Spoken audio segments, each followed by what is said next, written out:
Hello, and thank you for joining us for our final program in the Cultural Conversation series, Reflections on a Boundless Drop to a Boundless Ocean. I'm David Madison. I am the Associate Curator of Education and Outreach at the Orlando Museum of Art. And I'm joined this afternoon by Omar Offendum. We're going to have a conversation.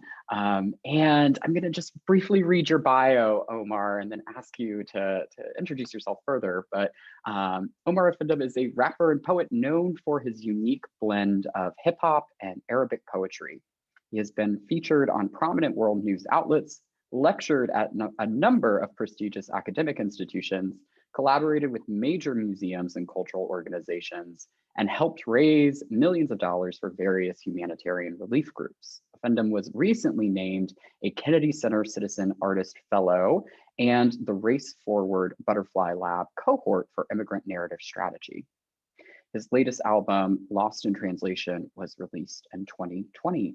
So welcome, Omar. So great to be with you. Thank you so much for having me, David. It's really an honor. And thank you to everybody tuning in. Thank you for spending your weekend with us or your party Absolutely. weekend with us. So would you kind of give us a little more color in terms of your bio and your Sure. background? Yeah, so I'm Syrian-American, Syrian on both sides of my family. My father was from a town called Hama, which is about the fourth largest city in Syria, ancient city, known for these large, beautiful Roman water wheels that are still sort of functioning and flowing on the Orontes River, which is called the Nahr al-Asi in Arabic, and that means the disobedient river because it flows in the opposite direction of the other rivers in the region. My mother, on the other hand, is from Damascus, which is the capital city, and it is, I believe it's called the City of Seven Rivers as well, and it's got these, ancient, beautiful rivers and stories of the gardens that used to, kind of surround Damascus. Sadly, today with all of the construction and growth, you can barely see these rivers or these gardens, but Mhm. one imagines that life, that idyllic life that they had sort of instilled in the poetry that they taught me had really influenced me growing up. We ended up immigrating to the United States when I was about 4 years old, and I attended an Arabic school, an Islamic Arabic school. Ramadan Mubarak to everybody, by the way, who is tuning in. Um, and there we studied, it was like an Arabic immersion program, so we studied the Arabic language every single day, a couple hours a day, studying ancient Arabic poetry and Islamic studies in addition to the local sort of Fairfax County, Northern Virginia, DC, Maryland curriculum. And this was specifically designed for students whose parents had, jobs at embassies and would immigrate back, after a couple of years. But it was open to anybody who wanted their kids to have this sort of education. So it was really unique. I'd be Mm. listening to hip hop music on the bus on the way to school, and then I'd be studying Arabic poetry in class. And that sort of melding of the two is ultimately what I became known for, I suppose. And I also am just so grateful that I was able to find here in America this incredible sense of community and belonging within the hip hop community and with hip hop culture. Something that I feel so grateful for being able to find my voice and my passion and myself through truly, because it wasn't always easy, especially given the fact that like halfway through college, 9/11 happened, and that ended up framing and shaping a lot of the ways that people perceive me. And so I was able to use the music and the poetry as a way to push back against, preconceived notions about Arabs or Muslims or Syrians, refugees, immigrants, etc. And also just empower myself and find my own story in this. And so, yeah, that's a Yeah, that's a great introduction for quick sure. station, yeah. Yeah. And so you've kindly agreed to perform this afternoon. Yeah. Well, I'd be happy to perform, and I just wanted to say once again that Ramadan Mubarak to everybody. For those who aren't familiar, this is the month where Muslims fast from sunrise to sunset, and is typically a very communal experience. You break fast together, you go to the mosque together, and because of COVID last year and this year, it hasn't been that for most of us. And so, just wanted to say my heart goes out to everybody fasting. And to make matters even more difficult, I'm about to perform a song about coffee, which I know many of us miss. And this one is actually called The Story of Qahwa, where I'm recounting sort of the story as I translated it, transliterated it, and translated it from an old sort of manuscript where there's references to the origins of coffee. It's all myth, but it's a beautifully woven story that kind of talks about something I guess people consume every day but don't really, think about too deeply, might take for Mm. granted. Goes a little something like this. Bonjour. Yeah. Thanks. إن شاء الله تعزف So, القهوة. according to the Abd al-Qadir manuscript, Sheikh Omar was the very first man who sipped this aromatic brown brew when he was exiled from Mocha, sent to a desert cave on near Rusab with little hope of ever returning. A Bedouin yearning, this Yemeni learning that with nothing to quell his hunger, his stomach forever churning. He better be resourceful, resorted to eating the beans of nearby shrubs and near remorseful, but they were just too bitter to force through, so he chose to roast the morsels when that made him way too hard. Soften them in hot water, and that's when some caught him off guard. The resulting liquid left him feeling rejuvenated and jubilated, almost forgetting the fact that he'd been excommunicated. And when word had finally gotten round of this magic mountain medicine that cured the sick and gave a kick, they caught him back for questioning. He said, in every habitat you're at, you have to find the lessons. Me made this drink to think, plus it's an appetite suppressant. I call it qahwa. Qahwa. Qahwa. Qahwa. It went from qahwa to cafe to coffee, from an Ethiopian cherry to the most traded commodity in the world after oil, and in a world long before it. It's what Muslims are known for, so of course they tried to ban it. So Pope Clement VIII felt he could no longer ignore it, said it wasn't so satanic after all, and had them pour it for him, then import it. Fast forward to today, where the importance of a pour-over in Northeast LA can simply not be overstated. And while the hippest hipsters have a casual debate about which spots are overrated, I just try to keep it civil and highly caffeinated, engaging in the sort of conversation that keeps me fascinated about these little brown beans traveling streets of immense silk from the far east to the wild west, laced with sweet and condensed milk, maintaining their robustness no matter how far you send them, like sincerely yours, Omar Offendum.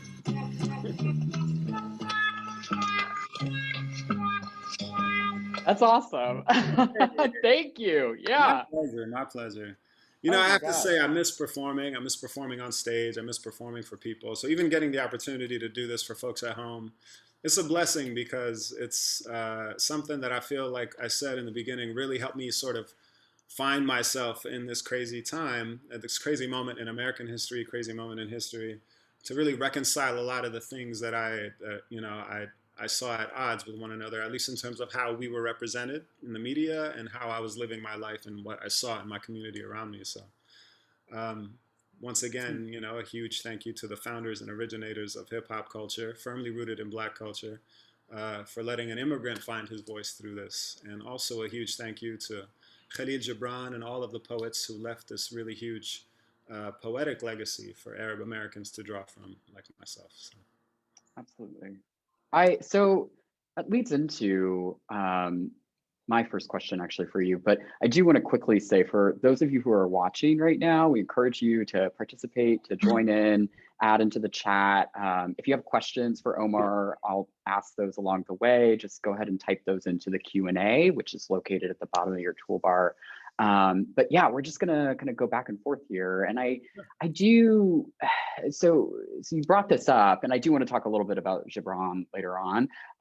But history is so important to your practice, and historic forms of storytelling as well. And I know that there's a specific cultural kind of form of storytelling that you're referencing within your practice. And so I was wondering if you could just kind of expand a little bit about that. And then we'll watch a video that I think demonstrates it in a really nice way. Yeah, absolutely. So what I think you're referring to is the Hakawati tradition, which is like, the storyteller, the griot in Damascus and in other, more ancient Arab cities, where the storyteller, this poetic storyteller, would get up on stage in a cafe, or at least on a slightly elevated platform in a cafe, and be given this sort of prominence, given the stage, quite literally, to tell the story, to tell the story of our people through poetry and parable, and to kind of just like preserve and push the culture forward.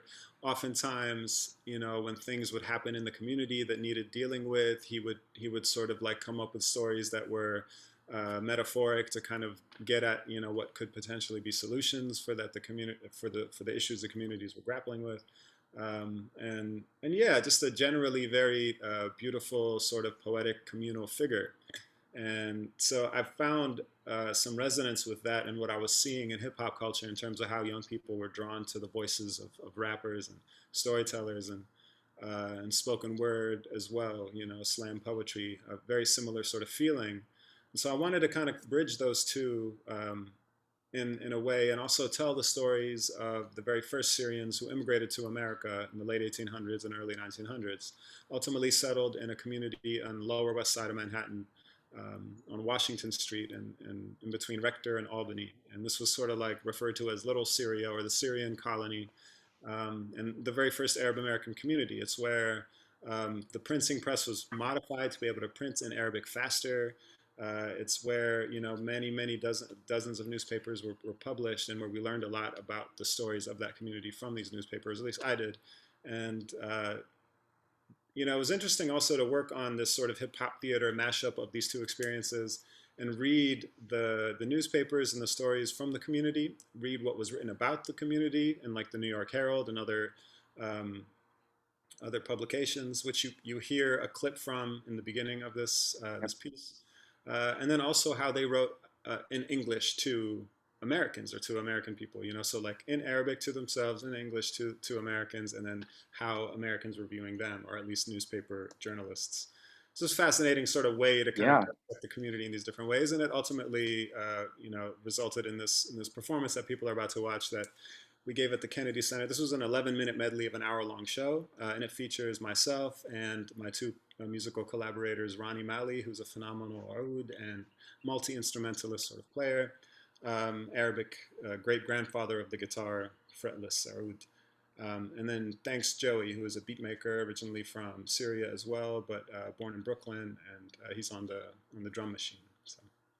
Awesome. So let's take a look at this performance. We're gonna just play a clip of it, but we will include the link to this video in the follow-up email to participants as well.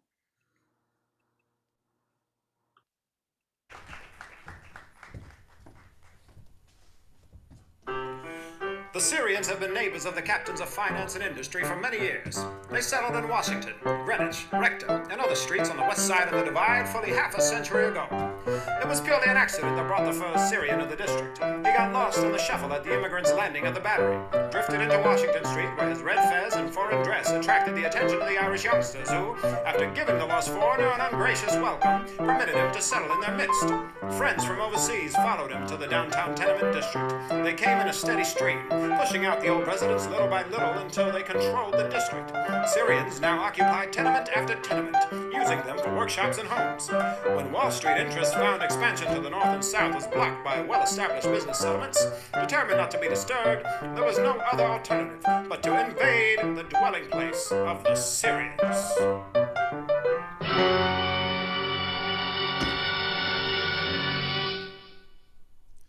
Welcome to Little Syria. A show about a show in a part of town that doesn't have much left to show for it. Where the first Arabic-speaking, Levantine-leaning Shami family said, go for it. Published some newspapers, peddled notions to their neighbors, supplied hoods with dry goods that gave New Yorkers more flavor. We made money, wrote anthems, sewed dresses, ate lamb, drank coffee, rolled grape leaves, had babies, got scammed, built houses of worship, parlors and pool halls, rubbed elbows with Italian and Irish kids in school halls, worked with fellow Semites from the east side, fellow Asians in Chinatown, and when black folk moved up to Harlem, we showed them how we got down to the quarter tones of our heartstrings buried deep in the tenements. Echoing ancient improvisations steeped in a Byzantine Bedouin sentiment. There was life here. First Nations will attest to that. We were just the latest wave of foreigners to come along and redress the map, a short-lived experience for us Syrians, 5 decades to be exact, as real estate interests in the colony slowly but surely closed the gap. Wall Street occupied and invaded our street and way of life, sent us packing yet again to watch the city reach new heights from across the river, inspiring this one poet to write the following verse as he gazed across the skyline late one night. هجع الناس كلهم في المدينة وتولت على نيويورك السكينة وجفوني بغمضها مستهينة لا ترى غير طيف تلك الحزينة لست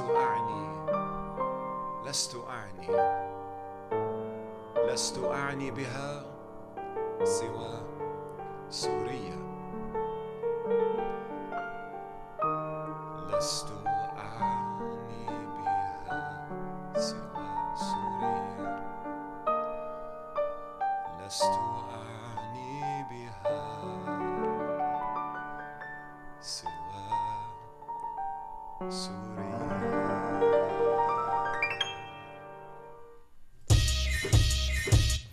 We are a people who move, always have, always will be, as wave after wave of invaders try to kill we.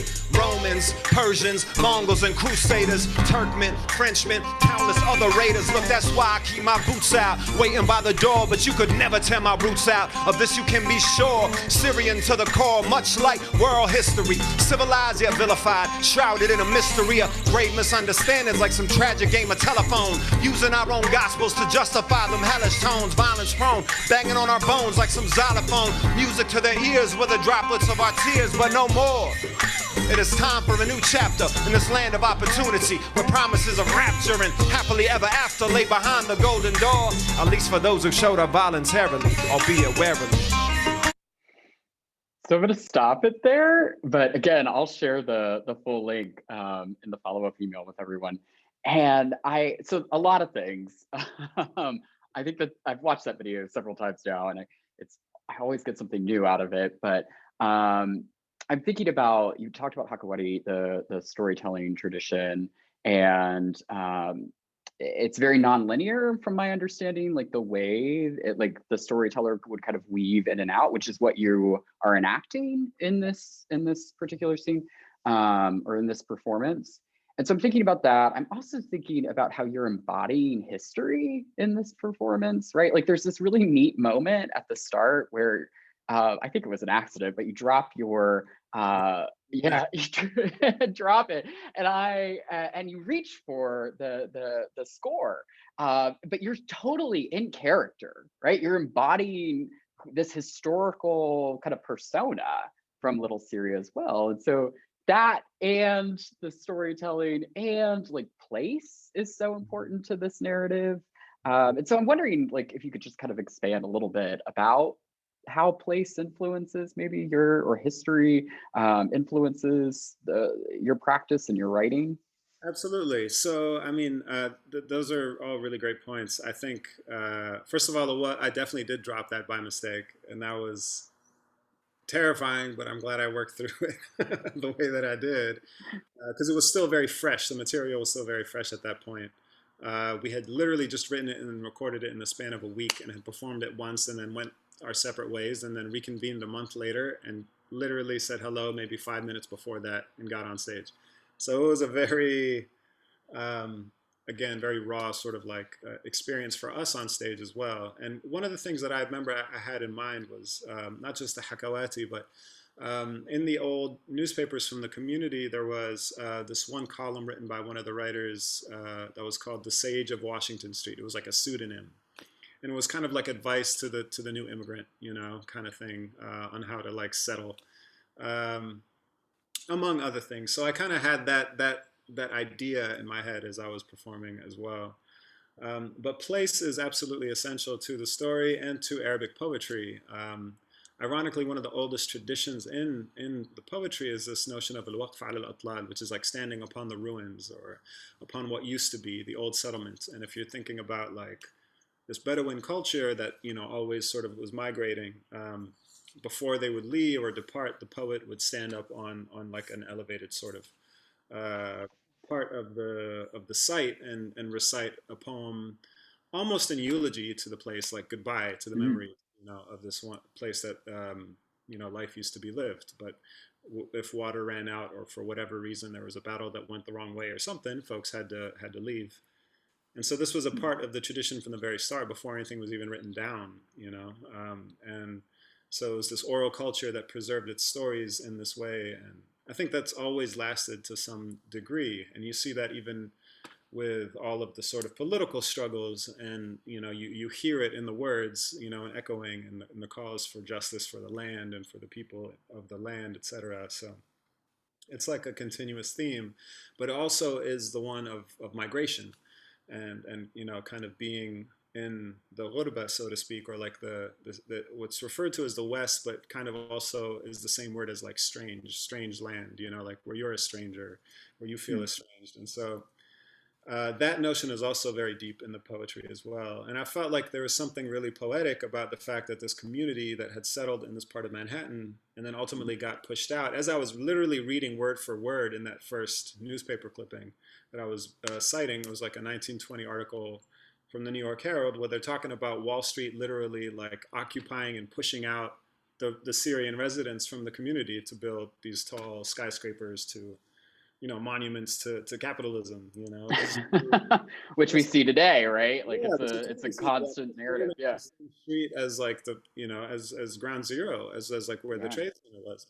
And there are like 3 buildings left that date back to that time, if I'm not mistaken. One of them is like the facade of a church, St. George's Church, that is now like I think an Irish pub or something. But it's preserved. It's like historic, so it's not going to get knocked down. I think there are 2 tenements next to it that are going to probably get knocked down, and then there's a huge like Holiday Inn and just New York happening around it. So it's almost impossible to picture that there was this community here and this life here, but there definitely was, and it's really fascinating to me the more I dig into the history. And there are scholars who've dedicated their lives to this, that I'm just sort of indebted to for being able to have read what they wrote. And like, But I think you're doing something that pushes beyond, like, I hear you. It's so important to have that scholarly basis, and I'm sure that does inform like the research that you're doing, but you're pushing beyond kind of the ivory tower of scholarship and making it accessible. Again, you're embodying history in a really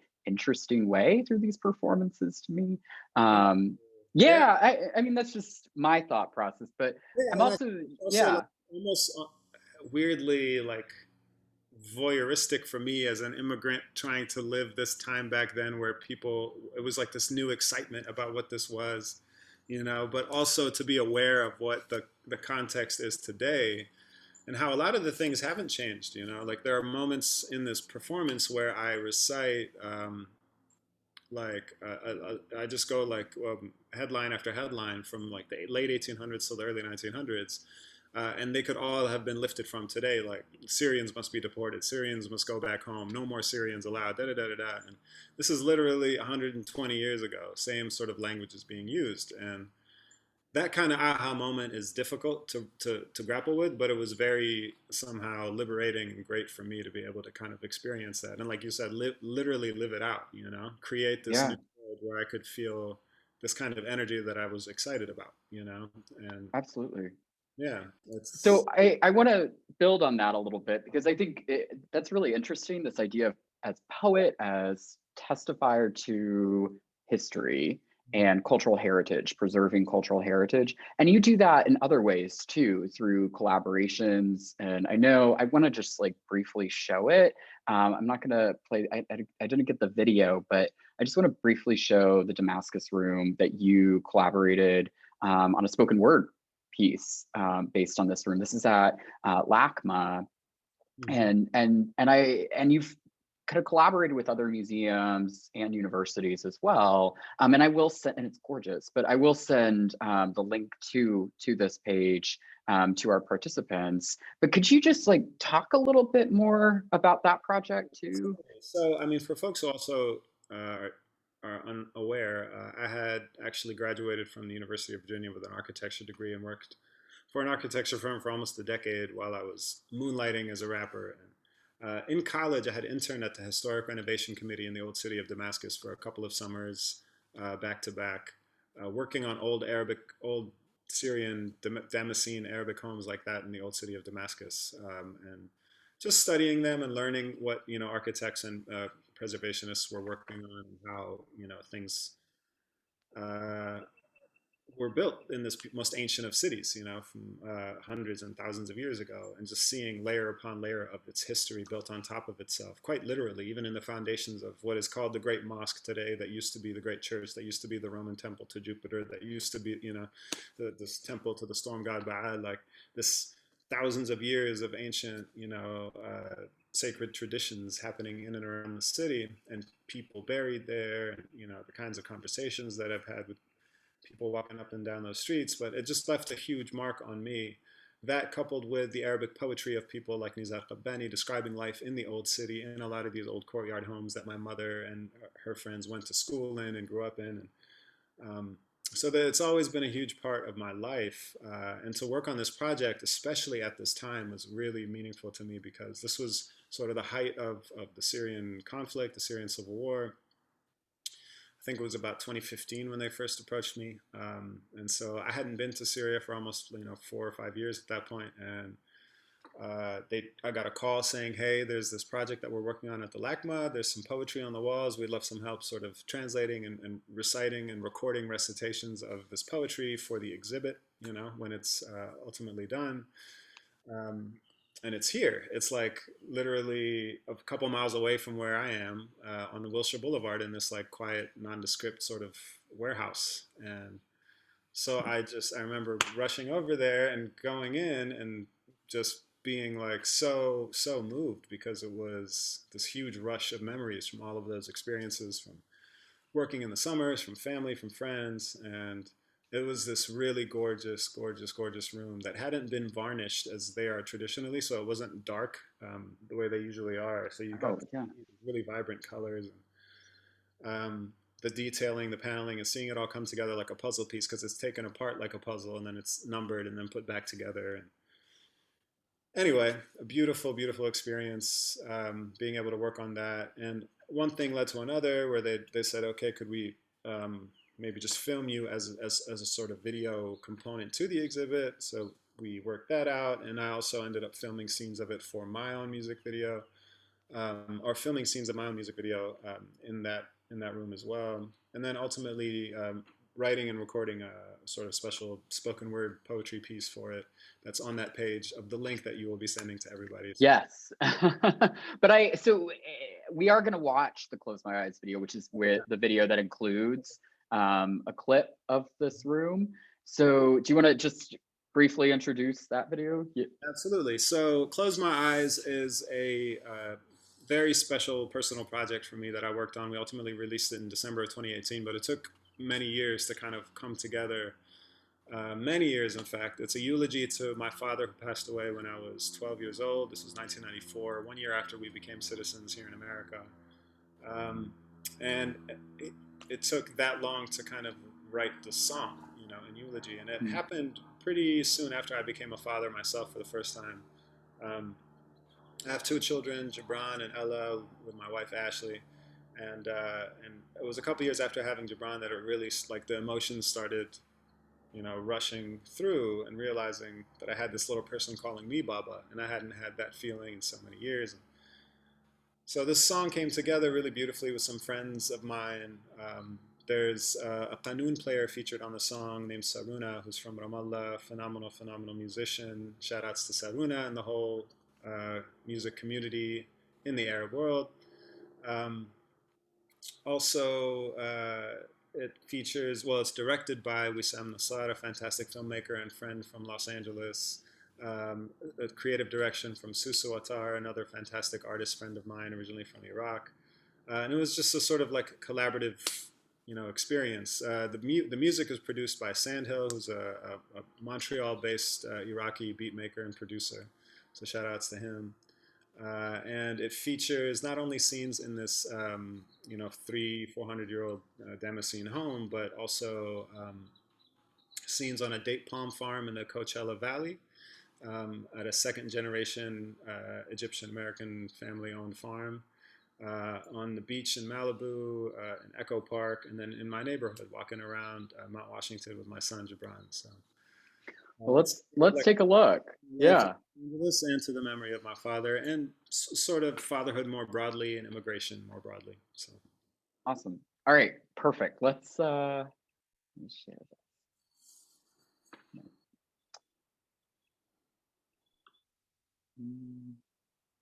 Sorry.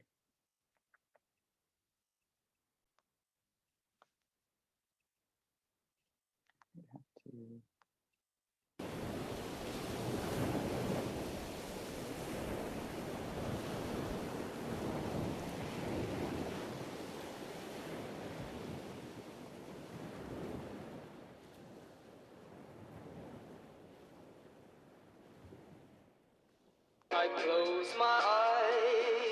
You know, ever since my father passed away, I wasn't quite yet even a man, you know, or even becoming a man, so to speak.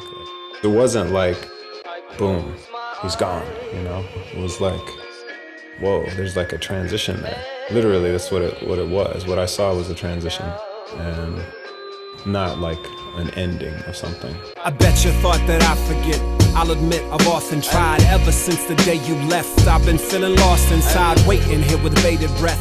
Patiently I recollect, 1 foot in the grave, foolish step to take. Now wait a sec, I heard about it all before.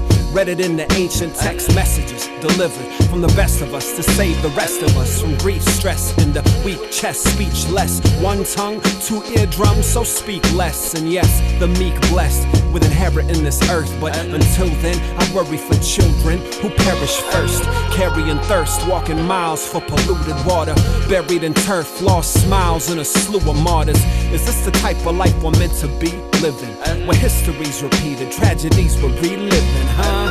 These were the kinds of conversations that we used to have, but now that you're gone, I just speak to you in song, you know?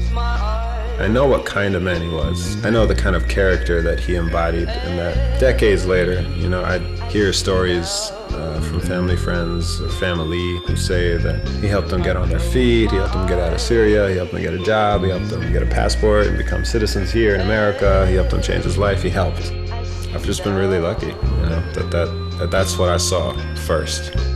You have an act for showing up soon as I close my eyelids. The world is black, but sure enough, your luminance is shining. They say no man's an island, and to me, you were a continent. Constantly reminding me to elevate my consciousness. Now back when I was growing up, you told me to keep smiling, that no matter what the obstacle, nothing was impossible. Timeless wisdom in your silence, a language all its own. Find a place your children's children love and gone and call it home. And plant roots, watch your family tree grow to bear fruits.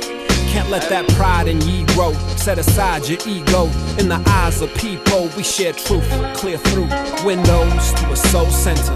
Find an equal whom you love being alone with to get you through that cold winter. This type of guidance you provided me was priceless. I can almost see you smiling while I write this at night. I just close my eyes. There was this like wave of revolution happening in Syria, and things were kind of looking up, and we were all wondering, will this be the change we've all been waiting for and that our parents hoped for, and that we'll eventually all go back and fulfill that? It made me feel even more fortunate to have the situation that I had. Thinking about all the sacrifices that men are making, fathers are making for their families now. Look, I know grieving isn't easy, but the tears breed patience. Believing isn't easy, but the fears feed faith in that infinite uncertainty of certain situations. Recognize you're immortal, your demise is but a portal to surprises unpredicted by the limits of a mind. So finite that only in hindsight do we ever find what's right in what was wrong. And this is more than just a song. Sometimes your heart must skip a beat so you'll appreciate it more. Now keep calm and carry on. You wanna knock on heaven's door? I'm not so sure, brother, the line is very long. And since its very dawn, mankind has never been benevolent enough to get along. At least not on a global scale, so please begin at home. I pray we're not a total fail, but indeed the good die young. Yeah, yo, deep inside I know we'll be united very soon. That's why I say inna lillahi wa inna ilayhi raji'un.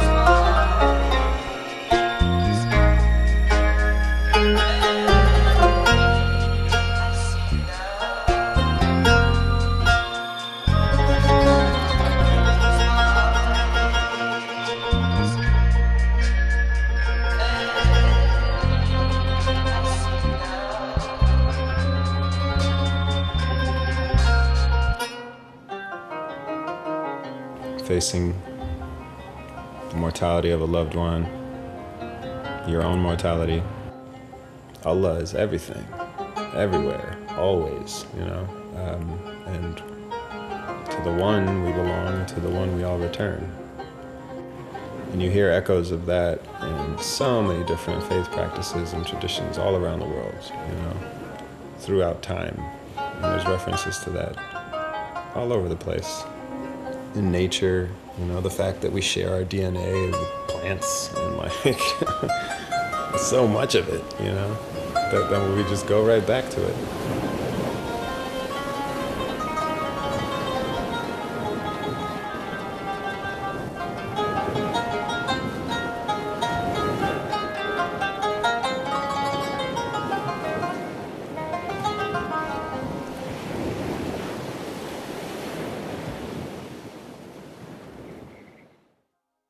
I find this comfort in that, like knowing that we'll go back to it.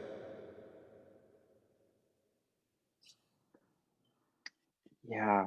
Wow. Wow. Wow. Wow. Wow. Wow. So I have watched this video probably 15 times, like in preparing for today. And it's so visually rich, right? So again, I get something new out of it every time I watch it and I listen to it. But I'm gonna like do somewhat of a detour here, but I promise it's gonna come back to a question related to your practice. We are doing these cultural conversations with influencers like yourself because we're trying to build off of the extensions or the themes, extend the themes of the exhibition, right? A Boundless Drop to a Boundless Ocean. And this video really caused me to rethink an artwork that we have hanging in the show, and I'll share it. And I know Gibran is actually very important to your practice as well. So this is a drawing included in the exhibition from the Telfair Museum. We've loaned it for the show here in Orlando. And it's by Khalil Gibran. And we have two figures here. We've got one who's kind of, we've got one who is, extended their open arms, right, to like open up to this other figure.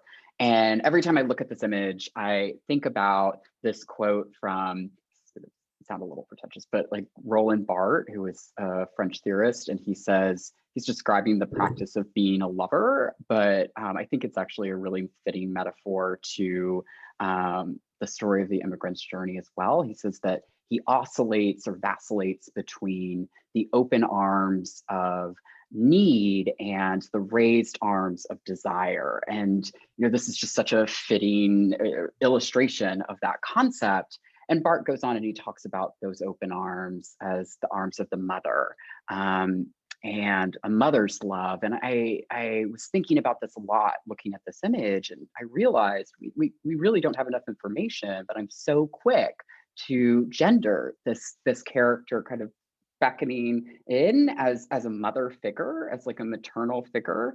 But your video made me rethink about, because you're talking about paternal love, right? And like so often when we characterize the immigrant's journey, we talk about the motherland, the mother tongue, and we kind of forget, or maybe not forget, but we definitely overshadow the father's part in that journey. And so I was listening to your video, I was thinking about this, and I don't know, I wanted to kind of expand on fatherhood and what that has done to your practice. I know you've already kind of hinted at that, but the role of the father in your life and your practice and how that's changed.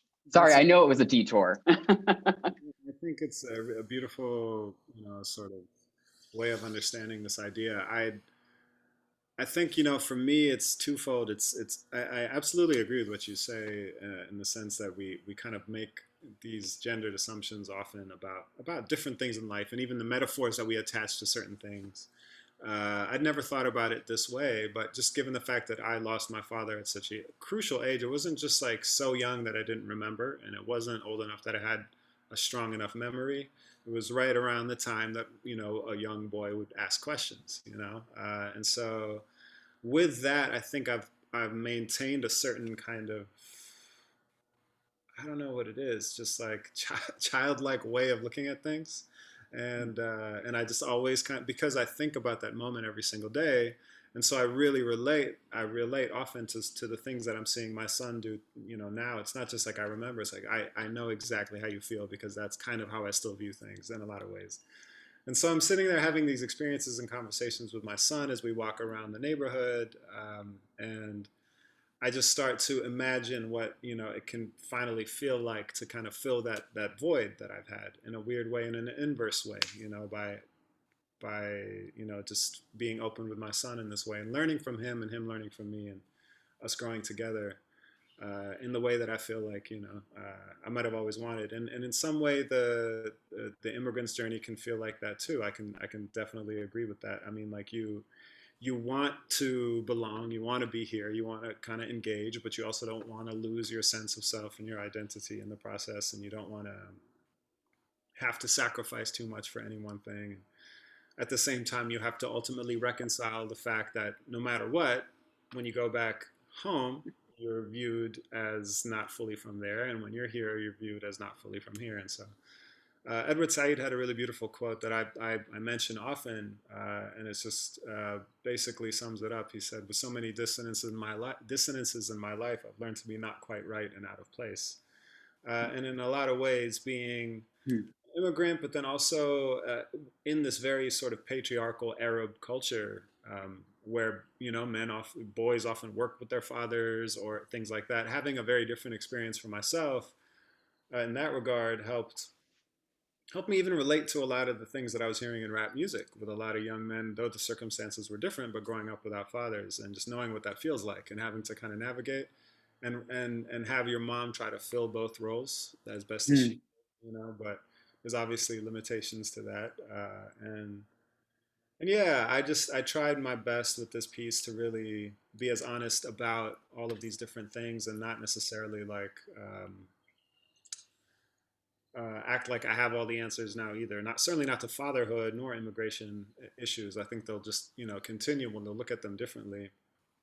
But I just Yeah. wanted a sort of testament, to this moment in my life, and I'm so glad that I did, because I don't often go that personal where I invite I don't film a lot of things from inside my house or do things with my kids that often necessarily on social media, but this felt special, and it made me really want to kind of commemorate it in that way. And I'm so glad I did, because we moved. And so now when I watch that video, I'm also remembering the neighborhood I used to live in, the place I used to be, the ruins that I would stand from and recite this beautiful poetry about, because this neighborhood in Mount Washington, or in Los Angeles, Mount Washington, Northeast LA more generally, it just reminded me so much of Syria and of Lebanon and of the climate and the vegetation and the scenery and the things that were growing and the birds that were chirping. Like, so much of it brought back these really sort of primal memories for me.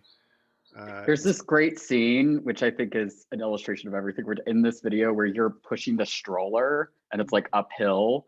And I'm like, oh, that's like fatherhood's determination right there. Persistence, perseverance, like all of those traits that we typically ascribe. I don't know. That scene became double because we have two now, and so I have like a double stroller. So it's gotten even harder. Like I'm like 90 degree. But it's a huge blessing, and honestly, through the pandemic, walking around that neighborhood kept our sanity just as a family. Being able to just kind of, because there's something, again, really beautifully poetic about it. You're pushing up a hill, and then you get to the top, and you get this beautiful view, and you understand what the struggle was all about, and then you slowly come on back home. So we had Absolutely. that beautiful sort of like daily routine that kept us going. Yeah. That's awesome. Well, I have one last question for you, but I will say, if anybody has a question, please feel free to type into the Q&A. We'll try and address that. Hopefully we've addressed a lot of big ideas today. So I appreciate you taking the time, but I am gonna borrow this question from the curator, Hans Ulrich Ulbricht. And rather than asking you like, what's next, what comes after the pandemic, I'm gonna ask, what is one dream that you have yet to realize? Beautiful. I am being very intentional about seeing this Little Syria project through in different manifestations. It started as this sort of hip hop theater genre bending piece, But because of COVID, obviously there were huge limitations put on us being able to do that. And so we are now in the process of turning it into a podcast where we'll delve deeper into the inspiration behind each song and stories and create an old-timey radio sort of vibe to it. So that I'm excited about, and also whatever else comes from that. I also just made a huge move with my family back to the East Coast. We just moved to New York a couple of months ago. Haven't fully settled, but we are slowly transitioning. It's a crazy time to move. We wouldn't have done it if we didn't have to.